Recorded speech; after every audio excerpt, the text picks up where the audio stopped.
দোস্ত নমস্কার, voice of earth YouTube চ্যানেলে আমাদেরকে আবারও স্বাগত জানাচ্ছি। আজকে আমরা এই মুহূর্তে নতুন খবর আপনাদেরকে দেবো, যেটা মহাকারণে একটি মিটিং হয়ে গেল কেবিল সংক্রান্ত বিষয় নিয়ে। মন্ত্রী ফিয়াজ হাকিম উপস্থিত ছিলেন বিভিন্ন কেবিল সংগঠনের সাথে। কেবল টিভির নতুন নিয়মে গ্রাহকদের পছন্দের চ্যানেল বাছার সুযোগ বাড়লেও লোকাল কেবিল অপারেটরদের আয় কমবে বলে সোমবার মহাকারণে উচ্চ পর্যায়ের এক বৈঠকে দাবি করল তাদের বিভিন্ন সংগঠন। সেখানে রাজ্যের দুই মন্ত্রী ফিরাদ হাকিম ও চন্দ্রিমা ভট্টাচার্যের উপস্থিতিতে এক্ষেত্রে রাজ্যের হস্তক্ষেপের আর্জি জানায় তারা। পরে ফিরাদ জানান, এলসিও ও মাল্টিসিস্টেম অপারেটরদের সহমতের ভিত্তিতে সমস্যাগুলি তথ্য ও সাংস্কৃতিক দপ্তরে জানানো হবে বলে জানিয়েছেন। তারপরে কেন্দ্রের সঙ্গে কথা বলবে রাজ্য। এদিকে বিভিন্ন এমএসওর প্রতিনিধিরা এবং অপারেটার্স ইউনিয়নসের সদস্যরা ওই দিন উপস্থিত ছিলেন। ওয়েস্ট বেঙ্গল কেবল অপারেটার্স অ্যাসোসিয়েশনের মতো এলসিওরা উপস্থিত ছিলেন। বিশ্ববাংলা কেবল অপারেটর ইউনিয়নের তরফ থেকেও প্রতিনিধিরা উপস্থিত ছিলেন।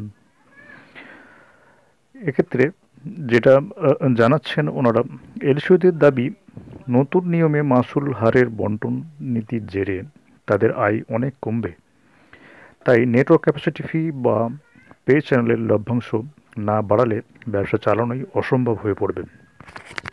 আমরা আপনাদেরকে মিটিংয়ের স্থল দেখাবো এক্ষুনি, আপনারা দেখবেন মিটিংয়ের এই মুহূর্তে কী কথা চলছে সেটা আপনাদেরকে বলছি না, তবে বিষয়টি আপনারা দেখতে পাচ্ছেন। আপনারা দেখতে পাচ্ছেন ফিরাজ হাকিম মিটিংয়ে উপস্থিত আছেন, পাশে চন্দ্রিমা ভট্টাচার্য মন্ত্রী, উনিও উপস্থিত আছেন। চা বিরতি চলছে এই মুহূর্তে। পরবর্তী খবরটা আপনাকে বলি। এলসিওদের অনেকেই অবশ্য জানাচ্ছেন নতুন নিয়মে এমনিতেই স্বচ্ছতা বাড়বে ঠিকই, তারা শুধু চাইছেন একটি জিনিস, তাদের আয়ের বিষয়টি গুরুত্ব দিক ট্রাই। কারণ গৃহস্থের ঘরে পরিষেবা পৌঁছে দেওয়ার মূল কাজটি তাদেরই করতে হয়।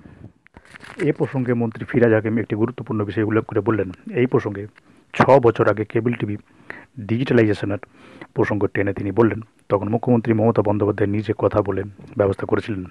চ্যানেল বেছে দেখার আপাতত স্বাধীনতা গ্রাহকরা পেলেও তা বেশি দিন দীর্ঘস্থায়ী হবে না বলেও দাবি করেন তিনি। তার মতে নয়া বিধি শুরু হলে কেবল টিভি ক্ষেত্রে একচেটিয়া ব্যবস্থা কায়েম হবে এবং পরে চ্যানেলের দাম বাড়বে, গ্রাহকরা অসুবিধায় পড়বেন। আমরা কেবল অপারেটরদের সঙ্গে আছি। বৈঠকে তিনি কেবল অপারেটরদের আদালতে যাওয়ার জন্য প্রস্তুত থাকতে বললেন। সঙ্গে মন্ত্রী ফিরাজ হাকিম কী বললেন শুনুন। গরিব মানুষ এবং যারা কনজিউমার তাদের উপরে যাতে আরও বাড়তি চাপ না হয়, সেটার জন্য আমরা কেবল ইন্ডাস্ট্রিটাকে মনোপলিজমের দিকে নিয়ে যাচ্ছে। এটা মনোপলি করবার চেষ্টা করছে কেন্দ্রীয় সরকার, তাতে ছোটগুলো সবাই মারা যাবে, একটা মনোপলি হবে, একটা বড় হাউস এসে সব কিছু করবে। এর আমরা সমর্থন করি না, এর তীব্র প্রতিবাদ করছি। এবং যেরকম চলছে, বেকার ছেলেরা করে খাচ্ছে, আননেসেসারি যাতে এদের ডিস্টার্ব না করা হয় এবং কনজিউমারের ওপরে যাতে আর চাপ না সৃষ্টি করা হয়, এর জন্যে আমরা এদের সবাইকে একসাথে বসে একটা মিটিং।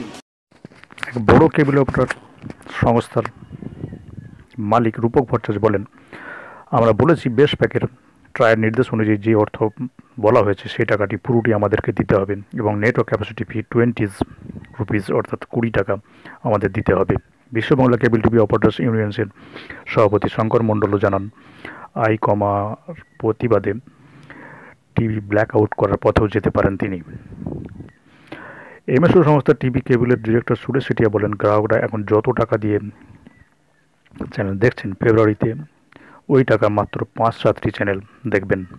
আমরা চাই এমএসও কেবল অপারেটর কমিশন বাড়াক ব্রডকাস্টাররা, তা না হলে শুধু ব্রডকাস্টারদের লাভ হবে, বাকিরা বাঁচবে না। আমরা কথা বলে নেব সিটি কেবল কর্ণধার সুরেশ সেটিয়ার সঙ্গে, উনি কি বলছেন এ বিষয়ে। পদ্ধতি নিয়ে সারা দেশেই একটু সোজা জায়গায় জায়গায় প্রোটেস্ট হয়ে চলেছে। সবারই আপত্তি হচ্ছে রেভিনিউ শেয়ার নিয়ে। যে রেভিনিউ শেয়ারে আসছে সে রেভিনিউ শেয়ারে ব্রডকাস্টারদের লাভ হচ্ছে, এমএসও আর অপারেটররা বাঁচবে না। ট্রাইয়ের কাছে এই বার্তা বারে বারে পৌঁছানো হয়েছে। ট্রাই কোনো কারণে ভাবছে যে কনজিউমার এটাতে ভালো হবে। আমরা যারা গ্রাউন্ডে কাজ করি আমাদের মনে হয় এটাতে কনজিউমারেরও লাভ হবে না। রেভিনিউ শেয়ারটাকে যদি ঠিক করা হয়, ব্রডকাস্টারকে 20% revenue share between MSO and অপারেটরে বাঁচবে না। এই রেভিনিউ শেয়ার 50% প্লাসে যাওয়া উচিত ছিল।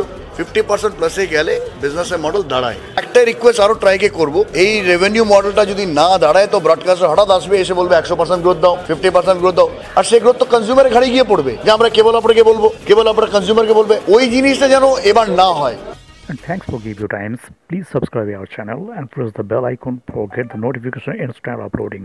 Thank you so much. Bye bye.